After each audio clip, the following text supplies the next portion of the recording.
Well, after a month of political dispute and slow progress in peace talk, many South Sudanese ask, will peace ever come back to the country? To get more on that, I'm joined live in the studio by Dr. Luka Byung-Deng, the director at the Center for Peace and Development Studies at the University of Juba. Dr. Luka, welcome to South Sudan Television. Thank you. Peace talks are not progressing in a speed that many South Sudanese majority expect. It was a mere political dispute, and it has turned out to be something that has engulfed the whole country. As a director at the Center for Peace, what do you think is contributing to this slow progress between the two parties? I think the first thing is the mediation. I feel that the mediation did not diagnose the problem properly, although they are aware, but the regional politics also played a very big role. First, it is very important to know the narrative of the problem in South Sudan. First, it started as a problem within the political party, the SPLM, and then it becomes a national crisis. And I think one would have wished the fact that the SPLM by itself managed to have a reunification agreement in Arusha. For me, it laid down a very good basis upon which I think the IGAD should pick up from there, and to the basis upon which they can be able to resolve the problem. But I think IGAD, because of the regional politics, regional power struggle, narrow security interests, they decided to undermine this one. So I think the mediation itself did not manage to capitalize on the opportunities. I think the second one is the party themselves, they seem to have a lot of issues of consistencies, and I think because of this lack of connecting between Arusha agreement and Addis, I think the parties are trying to capitalize on how much they can send to their constituencies. What we are seeing today is that the people are hardening their positions, and this is very important because they want to send a message to their constituencies. I think by the end of the day, we have two options. The first option is either not to have peace, and that road is very bumpy and very dangerous. The second one is whether they will adhere to the IGAD proposal to accept that one. That one may be a peace agreement, but it may be a bad agreement. But I want to stress the point that these parties and the international community are aware the aspiration of the people of South Sudan. They would like to have a peace in South Sudan. Before we push the blame to the mediation or the mediators, why is it difficult for the two parties to compromise their position for peace to come back home? I think they have already compromised. You know, when you go to the Arusha agreement, they have almost laid down all the agreement. The agreement is there.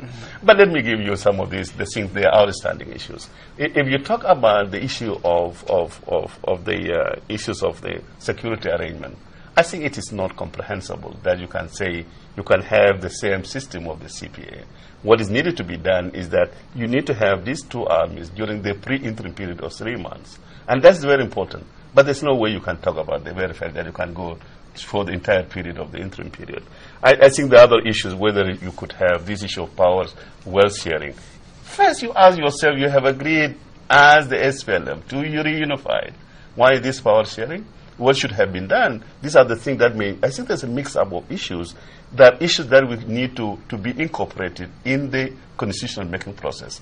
I think the parties should not underestimate the will of the people of South Sudan, that issues that you need to subject them to the public opinion of the people. And that's why the constitutional process itself, whether it is a federalism or whether it is about what should be the relationship between the physical allocation, whether how many percentage to go to the communities in the oil producing state, these are issues to do with the constitutional making.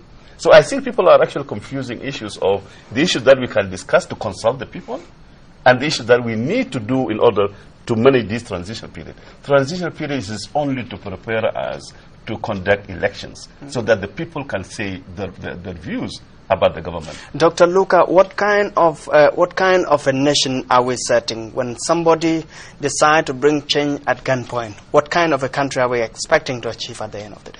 I think we need to look at usually when a nation is having a shock, like what happened in Rwanda, I think this shock, despite the human suffering, the enormous human suffering, it could be an opportunity for us to lay a very big, a good foundation. I think our learning curve as people of Southern Sudan, there are certain things we used to take them for granted. For example, we used to attach all our blame to Northern Sudan, but I think now it's coming to us. The whole lot of issue of diversity. How can we manage diversity? What system of government that we need to have? How can we make sure that the level of government are adequately important in order to address the conflict? I think let us take it in a positive way, in a sense that with this shock that happened to all of us, we are all affected. And I think this one is going to provide us opportunity. Did people of South Sudan learn from their past? Oh, yeah. There's no doubt about it. There's no doubt about it. If we are going to have peace agreement, and eventually we are going to have, I think what we are going to see two options. As I said, either the IGAD succeeded or failed. If it failed, it should withdraw.